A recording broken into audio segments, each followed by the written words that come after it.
السلام عليكم ورحمة الله تعالى وبركاته. متتبعي الكرام، اليوم غنشوفوا الجيش المغربي يسحق البوليزاريو ويدمر راجمات صواريخ بعد هجوم خطير يستهدف المدن المغربية.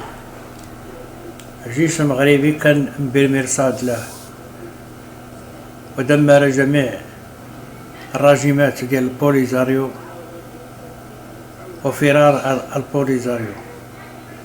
هنايا غادي نخليكم مع طارق حجاب، هو ما تعتبره أو تريد تسميته حربا. حاولت باش أنها تروج البروباغندا ديال أن هناك نزاع مسلح، هناك مواجهات مسلحة بغات توصلها لدرجة حرب. لكن التقرير اللي كان صدر ديال أنطونيو غوتيريش ديال الأمم المتحدة اللي ترفع المجلس الأمن اللي بناء عليه صدر القرار 27/3 يقول أن هناك فقط أعمال أعدائية منخفضة الحدة. هذه الكلمة خصكم تعرفوا الإخوان، رغم أنها كتبان الناس ضحية لكنها دمرت البوليزاريو، واحد المنظمة اللي بغات تبنيها على بروباغندا، أو واحد المنظومة ماشي منظمة، أعتذر، بنات واحد المنظومة إعلامية فاشلة كاذبة أن هناك حرب وأن هناك ندية. وهذا هو السبب علاش البوليزاريو دابا هنايا كتقصف، لأن القرار اللي جا الأخير ما عجبهاش. خليكم اللي صرفت عليها الجزائر الملايير، لكن بتقرير بسيط في جملة واحدة، جملة بسيطة غادي تدمر لهم هذه المنظومة كاملة وهذه البروباغندا. إعلام البوليزاريو غادي يخرج الآن بأخبار، غادي يقول لنا في الإعلام الرسمي ديالهم، قال لك سيدي الذكرى الثالثة لاستئناف الكفاح المسلح، الشعب الصحراوي عازم على تكثيف النضال.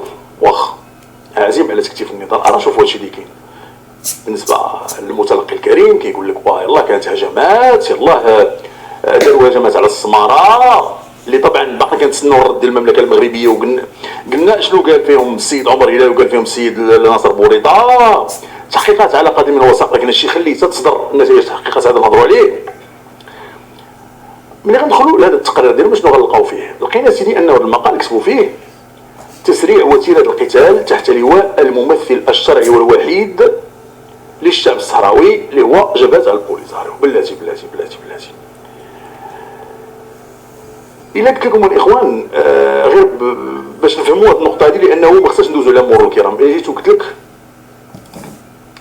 جيت مع صاحبي محمد مثلا، جيت مع صاحبي محمد، مشيت للبلاصة الفلانية مع صاحبي محمد، مقبول هذه الساعة، وتلاقينا بواحد السيد وقضينا واحد الغرض وشربنا قهوه وكلينا هادي وقال لي صاحبي محمد، وشويه عيط لي صاحبي محمد، وشويه ناض صاحبي محمد وجا. هاد الكلمه ديال صاحبي محمد غنعاودها وغنبقى كنركز عليها، غادي يدخل لك شي شك في راسك. كيفاش هاد السيد كيحدد على ان داك السيد صاحبو كيأكد؟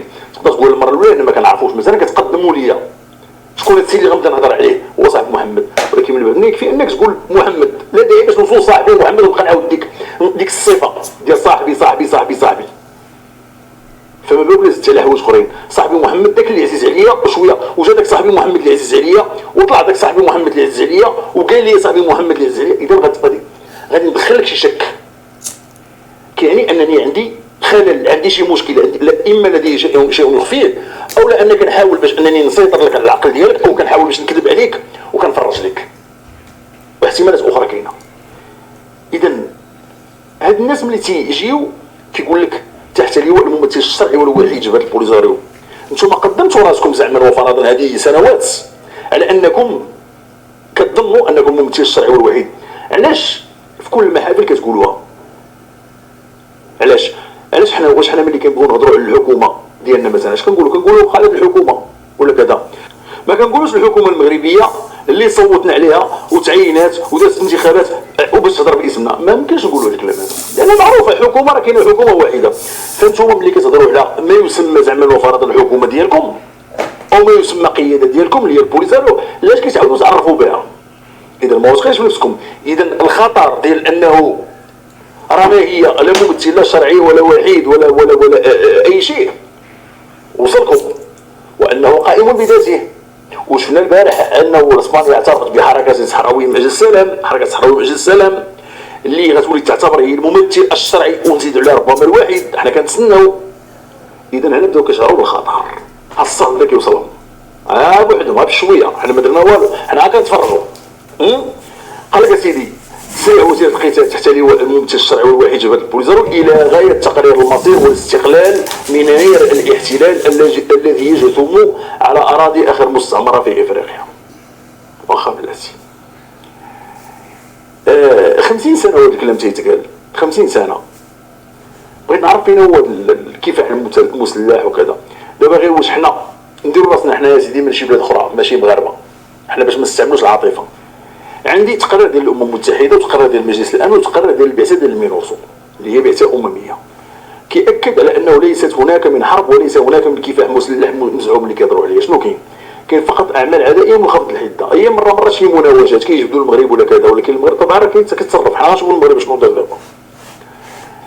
اذا واش كاين شي واحد غيصدق مرتزقه بحال هادو ارهابيين ويخليهم يمشي يصدقوا هما ويخلي عليه الامم المتحده ومجلس الامن والمينوسو؟ هذا السؤال كامل. هذه الصدمة اللي تلقاو من عند الأمم المتحدة ومن عند مجلس الأمن ومن عند اللجنة الرابعة، وبداو غير تيخربقوا، والجزائر راه حتى هي غادية في الطريق. ما كيحتاج جواب كاع، ما نجاوبوش عليه، يجاوب راسو. قال لك سيدي المغرب خرق اتفاق وقف اطلاق النار لسنه 1991 بعد اعتدائه على صحراويين مدنيين كانوا يتظاهرون سلميا بالثغره غير الشرعيه بالقلقالات 2020 سنه 2020. يعني بقى ضرهم دابا واحد اليوم ديك التطهير ديال القلقالات. ياك نتوما كتسميوهم اراضي محرره، علاش وليتو كتسميو دابا ثغره غير شرعيه؟ ياك اراضي محرره كتقول اعتادوا سلمي على متظاهرين كانوا يتظاهرون سلميا مدنيين سلميا كانوا كيتظاهروا تماك. هذيك الحوادث ديال قطاع الطرق اللي كانوا ديال البوليزاريو كيجيو تما وكيقطعوا الطريق امام الشاحنات اللي كانوا كيمشيو للدول ديال جنوب الصحراء اللي كانوا كيتوجهوا لموريتانيا ومن بعد كيمشيو لدول اخرى. عدة حوادث اللي كان حضرت فيها المينوسو تماك وتقارير أممية وصل الأمر لمجلس الأمن والمغرب. فهاد 900 وثيقة اللي فات في هذا الموضوع في هذا الشأن فيه 900 وثيقة اللي قدم المغرب وبشهادات ديال المينوسو والتقارير الأممية اللي تكتبات عدة مرات. هذه شنو ما كايناش. كانوا كيتظاهروا سلميا. هنا باش كيبان لك كيديروا أصدقائي هنايا تنشوفوا بأن الجزائر كلها كان عندها الغرض توصل للمحيط الأطلسي. هادشي كله هو المحيط الأطلسي، والبوليزاريو غير أداة من أداة ديال الجزائر، ولهذا فشل لهم المخطط كامل اللي كانوا كيحاولوا يمروه، فشل لهم كامل. ونخليك